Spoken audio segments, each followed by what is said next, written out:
আপনি কি জানেন হিন্দুরা কেন ঈশ্বরের সামনে নারকেল ফাটিয়ে থাকেন?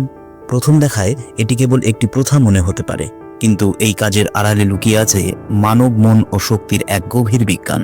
হ্যাঁ, ঠিকই শুনেছেন। নারকেলকে মানুষের অহংকারের প্রতীক হিসেবে দেখা হয়। এর শক্ত বাইরের আবরণ আমাদের গর্ব, জেদ এবং আমাদের ভেতরে বহন করা সমস্ত নেতিবাচকতাকে ইঙ্গিত করে।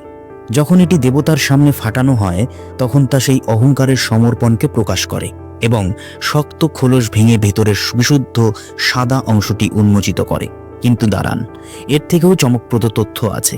প্রতিটি নারকেলের গায়ে যে 3টি কালো গোলাকার চিহ্ন থাকে, বলা হয় এই চিহ্ন 3টি আসলে ব্রহ্মা, বিষ্ণু ও শিব এই ত্রিমূর্তির প্রতিনিধিত্ব করে। এটি ফাটানো হলো নিজেকে ঐশ্বরিক চেতনার কাছে উৎসর্গ করার একটি উপায়। বৈজ্ঞানিকভাবে নারকেলের ভেতরে যে জল থাকে তা অত্যন্ত পবিত্র এবং খনিজে ভরপুর বলে বিবেচিত হয়, যা একে জীবনের প্রতীকে পরিণত করেছে।